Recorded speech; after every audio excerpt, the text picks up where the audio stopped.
¿Alguna vez te has preguntado por qué algunas personas parecen llevar una carga más pesada que otras? ¿Por qué ciertos designios divinos requieren mayor renuncia, dedicación y perseverancia? Hoy compartiré una verdad que transformará tu perspectiva sobre los desafíos en tu camino espiritual. Amados, no es coincidencia que estés aquí hoy. El Señor tiene un propósito extraordinario para tu vida, pero con grandes llamados vienen grandes responsabilidades. Como está escrito en Lucas 12:48, a quien mucho se le ha dado, mucho se le demandará, y a quien mucho se le ha confiado, aún más se le pedirá. Hablaremos de una realidad que pocos se atreven a discutir: el precio de la separación divina. Sí, lo entendiste bien.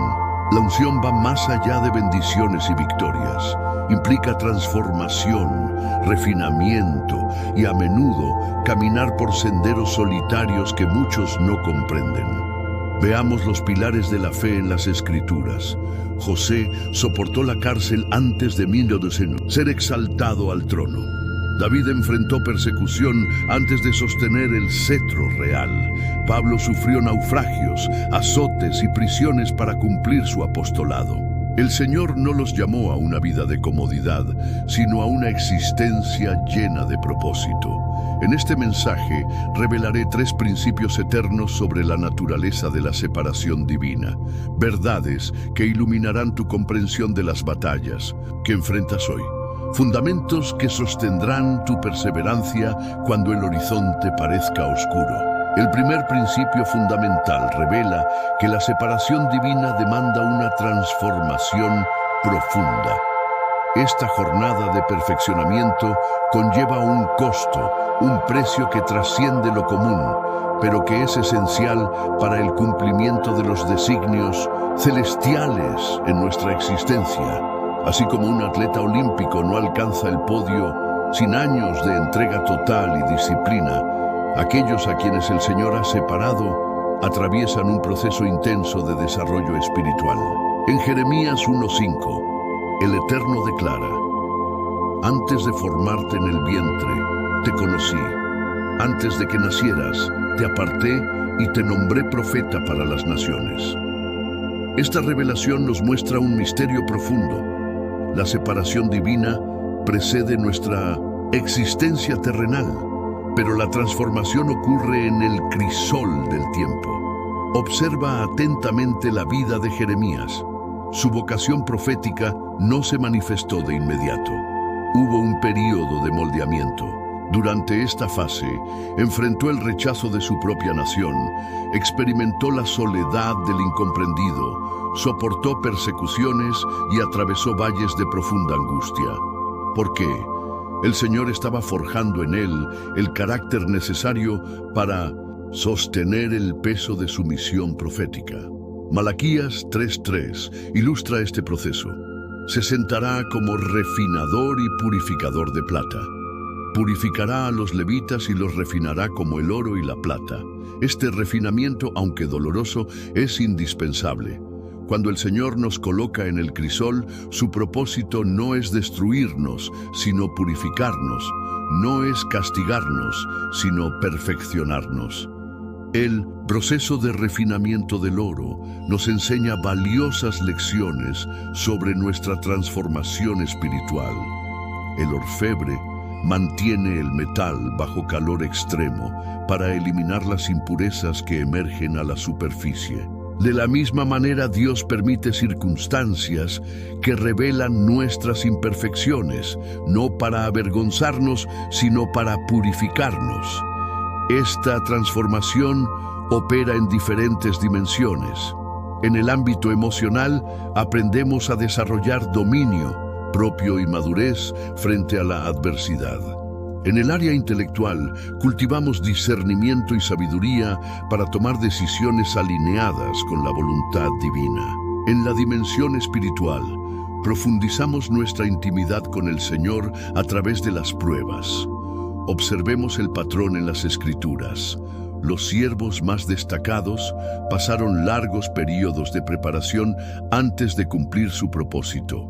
Moisés, Pasó 40 años en el desierto antes de liderar el éxodo. En este período, el príncipe orgulloso de Egipto fue transformado en el hombre más humilde de la tierra.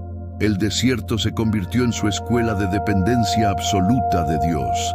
David pastoreó ovejas antes de gobernar Israel. En las colinas solitarias desarrolló valentía enfrentando fieras, compuso salmos que aún hoy tocan corazones y aprendió principios de liderazgo cuidando a su rebaño. Cada experiencia, por más insignificante que pareciera, formaba parte del plan divino de preparación. Pablo, el apóstol de los gentiles, se retiró a Arabia por 3 años antes de comenzar su ministerio. El fariseo celoso tuvo que despojarse de tradiciones humanas para recibir la revelación pura del Evangelio. En el silencio del desierto, sus convicciones fueron transformadas por la presencia de Dios. El mismo Cristo vivió 30 años de preparación antes de iniciar su ministerio público.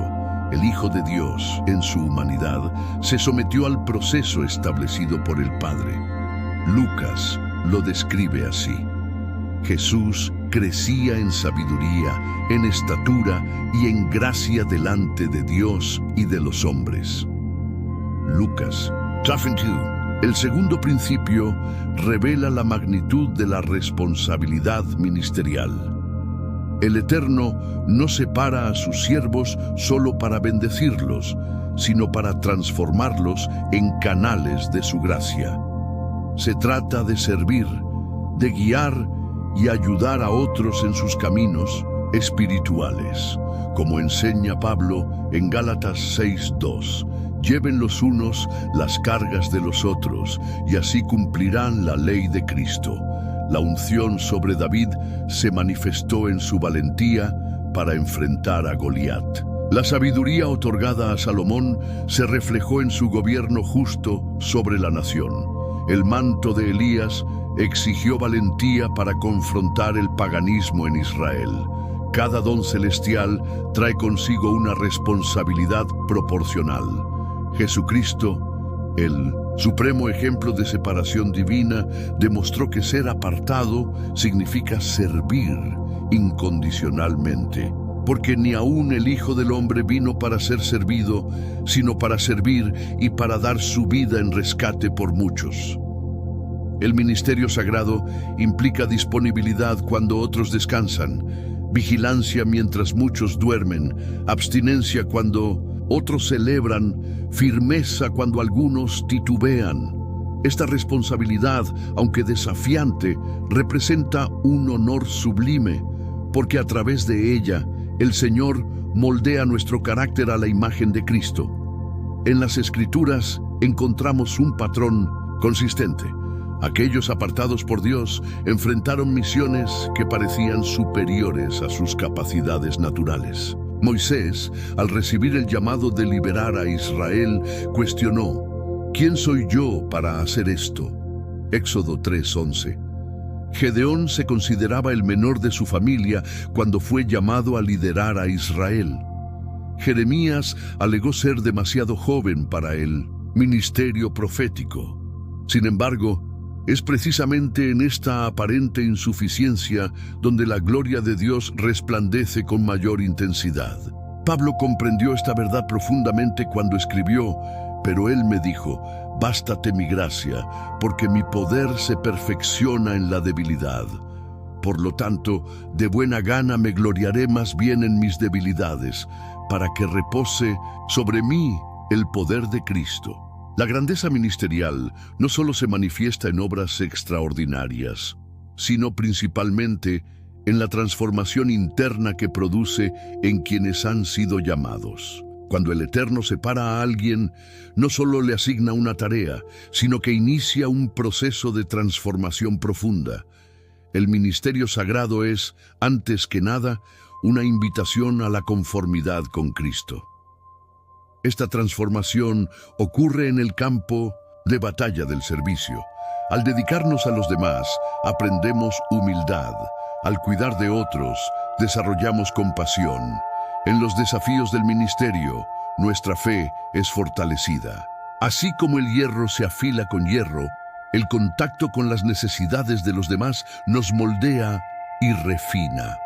La responsabilidad espiritual exige constante vigilancia. Santiago advierte: hermanos míos, no os hagáis maestros muchos de vosotros, sabiendo que recibiremos mayor condenación. Quienes son llamados al liderazgo espiritual llevan una responsabilidad adicional delante de Dios y de los hombres. Este ministerio requiere una vigilancia constante sobre nuestra propia vida. Pablo lo reconoció cuando escribió: más bien golpeo mi cuerpo y lo domino, no sea que después de haber predicado a otros, yo mismo quede descalificado. La integridad personal es fundamental para aquellos que llevan la unción ministerial. Hemos llegado al punto culminante de esta revelación divina, amados. El ministerio sagrado tiene su costo, pero su recompensa trasciende toda comprensión humana. Pablo, contemplando el final de su jornada, proclamó en 2 Timoteo 4, 7, 8: he peleado la buena batalla, he acabado la carrera, he guardado la fe. Ahora me espera la corona de justicia que el Señor, justo juez, me dará en aquel día, y no solo a mí, sino también a todos los que aman su venida. Si hoy atraviesas un valle de pruebas, si el peso del ministerio parece superior a tus fuerzas, medita en esta verdad: el Eterno te ha contemplado con amor infinito. Él te ha apartado para propósitos gloriosos y permanece fiel para completar la obra que inició en tu vida. En este momento solemne, te invito a responder al llamado divino con una entrega total. Señor, abrazo tu propósito para mi vida. Que tu compromiso con el crecimiento espiritual sea constante, que cada desafío te acerque más a la plenitud del propósito divino y que tu vida se convierta en un canal de bendición para aquellos que enfrentan batallas similares. Padre Celestial, intercedo por cada alma que recibe esta palabra. Tú conoces sus luchas íntimas, sus anhelos profundos y los desafíos específicos de cada corazón. Señor, reviste de poder a tus siervos escogidos, renueva sus fuerzas como las del águila, concédeles discernimiento para comprender que los valles de hoy son instrumentos de preparación para las cumbres de mañana. Bendice a cada uno que ha respondido a tu sublime llamado. Fortalece sus manos para la batalla espiritual. Vístelos con tu autoridad divina, que permanezcan inquebrantables, firmes en tu fidelidad y en la certeza de que completarás la obra que iniciaste en sus vidas. En el nombre de Jesucristo, amén.